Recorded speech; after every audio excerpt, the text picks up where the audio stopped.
കശുവണ്ടി വികസന മേഖലയിൽ കാലാനുസൃതമായ മാറ്റം അനിവാര്യമാണെന്ന് വ്യവസായ വകുപ്പ് മന്ത്രി പി രാജീവ് കൊല്ലം പെരുമ്പുഴ കാപെക്സ് ഫാക്ടറിയിൽ കാപെക്സിന്റെ വിവിധ പദ്ധതികളുടെ ഉദ്ഘാടനം നിർവഹിക്കുകയായിരുന്നു അദ്ദേഹം. നമ്മുടെ വ്യവസായ വകുപ്പ് മന്ത്രി കശുവണ്ടി മേഖലയുടെ പുനരുദ്ധാരണത്തിനു വേണ്ടി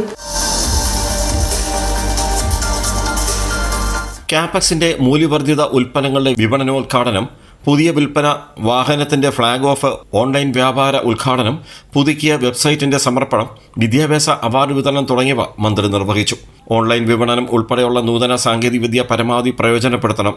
ആഭ്യന്തര വിപണനം ശക്തിപ്പെടുത്തുന്നതിന് ആവശ്യമായ നടപടികൾ സർക്കാർ സ്വീകരിച്ചു വരുന്നുവെന്നും മന്ത്രി പി രാജീവ് പറഞ്ഞു. നമുക്ക് കൂടുതൽ തൊഴിലുണ്ടാക്കണമെങ്കിൽ, അതോടൊപ്പം തന്നെ കൂടുതൽ നമുക്ക് വരുമാനം കിട്ടണമെങ്കിൽ മൂല്യവർദ്ധനവ് ആ ഘട്ടത്തിലേക്ക് വരണം.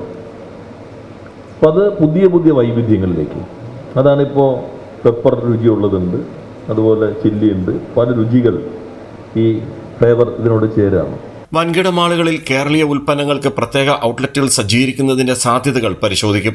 കശുവണ്ടി തൊഴിലാളികളുടെ തൊഴിൽ ജീവിത സാഹചര്യങ്ങൾ മെച്ചപ്പെടുത്തുന്നതിനുള്ള നടപടികൾ സ്വീകരിച്ചു വരുന്നുവെന്നും മന്ത്രി പറഞ്ഞു. PC വിശ്വനാഥ് MLA തൊഴിലാളികൾക്കുള്ള അവാർഡ് വിതരണവും ഫാക്ടറികൾക്കുള്ള പുതിയ കമ്പ്യൂട്ടറുകളുടെ വിതരണവും നിർവഹിച്ചു. കാപെക്സ് ചെയർമാൻ M ശിവശങ്കരപിള്ള അധ്യക്ഷനായിരുന്നു. MD ഗിരീഷ് കേശവൻ, കശുവണ്ടി വികസന കോർപ്പറേഷൻ ചെയർമാൻ S ജയമോഹൻ തുടങ്ങിയവർ പങ്കെടുത്തു. കൈരളി ന്യൂസ്, കൊല്ലം.